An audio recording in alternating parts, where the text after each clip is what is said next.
ایران پہ حملہ ہوا ہے، لگ تو یہی رہا ہے جناب اسپیکر کے اس وقت دنیا خدا پہ ایک ہی طاقت گھوم رہی ہے اور وہ اسرائیل ہے۔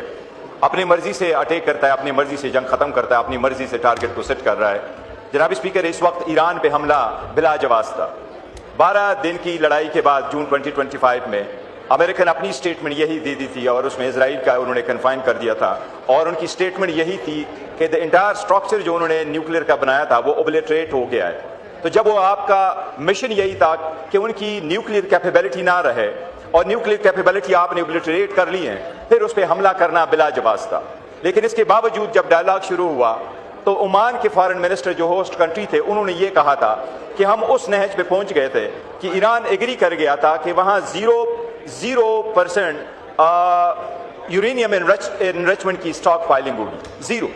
کوئی بھی سٹاک فائلنگ انریچ یورینیم کی نہیں ہوگی۔ اور فارن منسٹر آف ایران نے خود اس بات کو ایگری کر لیا تھا کہ ہماری یہاں تک بات پہنچ گئی کہ آپس کی گفتگو ہماری ختم ہوئی اور the next day ہماری جو IAEA کے ایکسپرٹس ہیں ان کی میٹنگ ہونی تھی۔ ایسے میں اٹیک کرنا ہے ایران پہ، یہ بلا جواز ہے، یہ انٹرنیشنل لا کی خلاف ورزی ہے، یہ اسٹیٹ ٹیررزم ہے، یہ کرمنل ایکٹ ہے جناب اسپیکر۔ پھر ان کے 49 لیڈرز کو ٹارگٹ نہ رہا، ہر انسٹیٹیوشن کے ہیڈ کو ٹارگٹ کرنا، ان کے سپریم لیڈر کو ٹارگٹ کرنا، یہ UN کے جو چارٹر نمبر 2 ہے جو پولیٹیکل انڈیپینڈنس کی بات کر رہے ہیں کہ آپ کسی کنٹری میں یہ تو دس ایکسٹینٹ آپ انٹرفیئرنس نہ کریں، یہ اس سب کی خلاف ورزی ہے، ہم اس سب کی شدید مذمت کرتے ہیں۔ جناب اسپیکر اس پہ ہمارا ایک ضرور کنسرن رہا ہے اور وہ کنسرن یہی ہے کہ آپ پارلیمان کو مضبوط کر لیں، اور ہم نے بار بار کہا ہے کہ جوائنٹ سیشن آپ بلا لیں، ان کو ان کیمرہ بریفنگ دے دیں، پہلے بھی ایسا ہوتا رہا ہے۔ اب یہ حکومت کی طرف سے تجویز ضرور آئی ہے اس وقت جب ہم بات کر رہے ہیں جناب اسپیکر، علامہ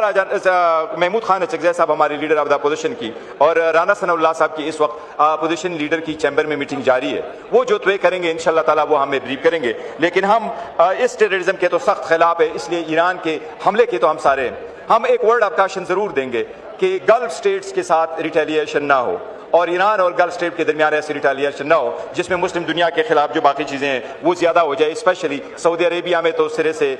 US کا کوئی اڈا ہے ہی نہیں، اس لیے اس کو ٹارگٹ کرنا بھی باقی مسلم دنیا کا ایک کنسرن ہے جناب اسپیکر۔ لیکن یہ جو سرکمسٹانسز ڈیولپڈ ہو رہے ہیں اور ایران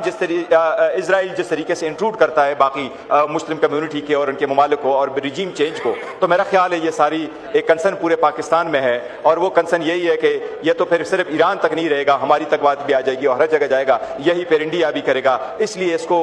تدارک کے لیے ضرور ایسے اسٹیپ لینے چاہیے تھے کہ ہمارا دفاع بھی مضبوط ہو اور ہم سب اکٹھے ہو اور ایک جواب دے دے۔ امید کرتے ہیں انشاءاللہ تعالیٰ اس سے کوئی اچھا نکل آئے گا جب ملاقات ہوگی۔ تھینک یو جناب اسپیکر۔